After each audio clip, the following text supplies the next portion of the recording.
So I'm putting together this album. It's a Twilight album, and I figured I'd show you a step that I'm going to take. And it's, I gathered a bunch of photos from a calendar and I cut them out. This is one of Jane. And I want to show you my process real quick of what I do. And I think I have enough time, yeah. So I use this corner puncher and I really love it. And for corner punching, I just take it and I put it in upside down.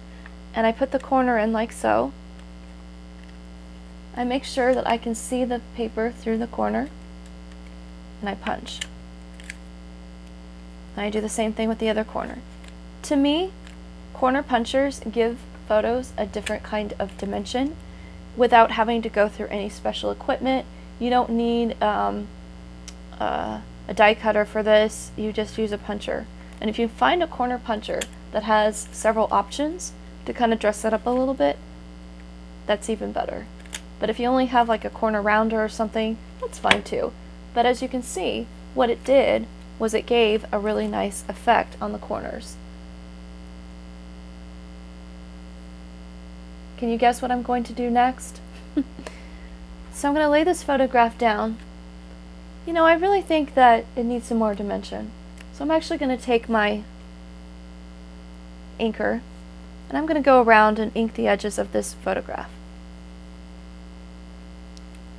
I suggest using an ink that will stay on. They make this ink called Stays On ink, and it's actually really good stuff. I'm not using it right now, but this should work just fine too. But the Stays On ink, it actually will go slick surfaces. It'll act more like a permanent marker to a slick surface.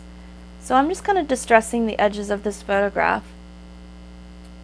And I'm going to go, you know, again, kind of go over some areas. So I added some dimension to this photo. I made it look a little bit more, made it look like it's going to stand out a little bit.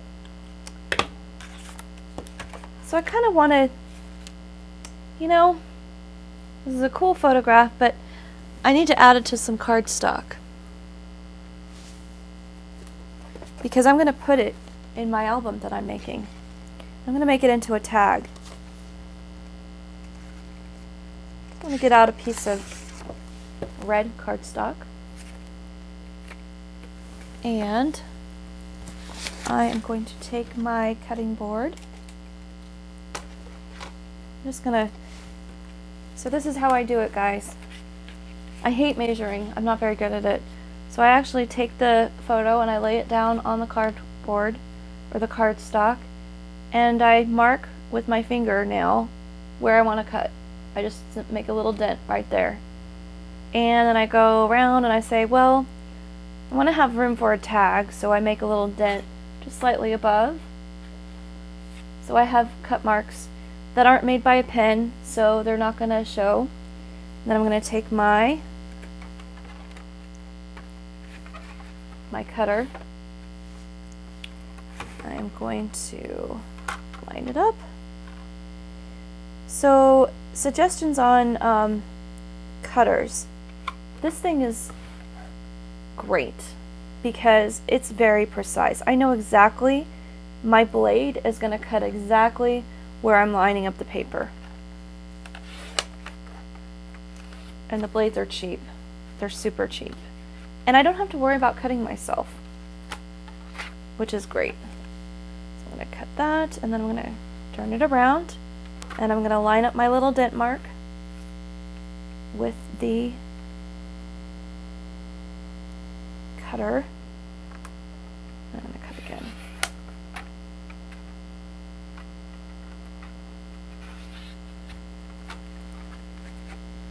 So now I have the size that I want. Set this aside. Go back to what I was doing before. So now I want to put this, kind of mat it on the photo, or it's kind of like matting it on the frame, or, you know, matting a photo before you frame it. So I'm going to take this, I'm going to attach it to this guy.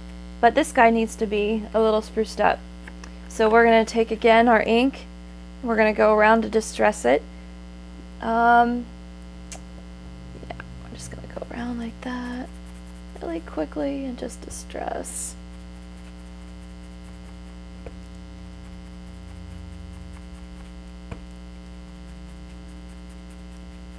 Okay, so that's ready. So there are several ways that you can attach the photograph to this. You can certainly use your ATG gun, and that's what this is. This is an ATG gun. But today I want to show you how to attach it with this stuff. So this is good old-fashioned rubber cement, and I like it because it's inexpensive and it's effective.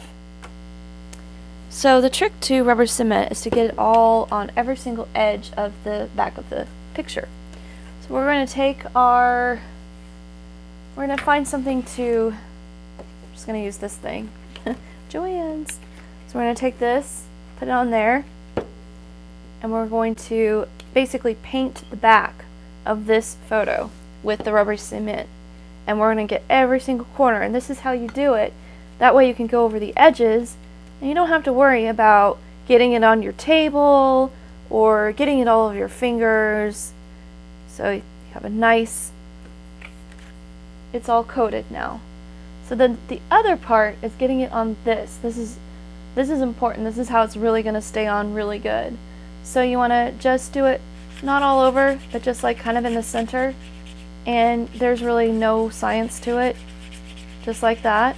The cool part about rubber cement is that it doesn't wrinkle your paper. That's why I like it. And you can find it pretty much anywhere. You don't have to special order it. It's readily available. So I'm going to take this, I'm going to attach it to this, and I have room to wiggle around. So if I don't like it, I can move the photograph up, down, whatever I want to do. I can change it.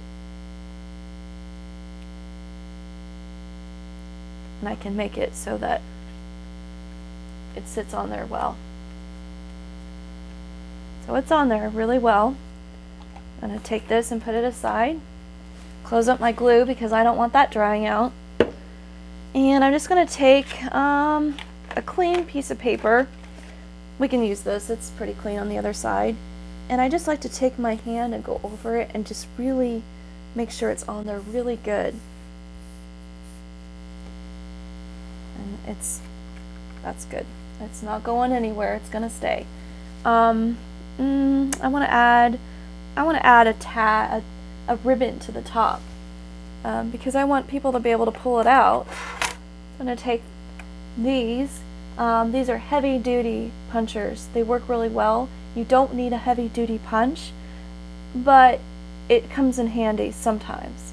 So I'm just going to punch kind of in the middle, as much in the middle as I can get. It's pretty in the middle. Just punch it at the top. I may have punched it a little bit too. Honestly, you know, I might have punched it a little bit too at the top, but that's okay. Then I'm going to take some ribbon, and of course, you know, Twilight. We're going to use some red ribbon. Why not? So we're just going to cut a little bit off here. To the side. Now, I like to do my tags like this with my ribbons. I like to fold the ribbon in half, and then I like to feed it through. That's why I like this punch, because it's like got the longer, it's like the ovals. It's not a circle, because it works really well for ribbons. So I can just tuck the ribbon in through the side, put it through. Then I'm going to take the little loop at the end, and take the ribbons and put them through the loop, like so, and just pull gently, very, very gently. So then we have a nice top to the card, and it'll fit into my album really nicely. And if I wanted to, I could add other things. I could add like a flower at the top, or something else, but I think this is fine right here, what I did. So you have just learned how to attach a piece of paper or a photograph to a cardstock. You've learned how to distress a piece of paper by inking the edges, and also you have learned about corner punchers. So I hope you enjoyed this little craft lesson of mine. I hope to be doing a lot more now that I have my camera set up and I have the proper lighting. I thank you all for watching, and I hope that you have a fantastic evening or day or whatever time it is where you are. Bye-bye!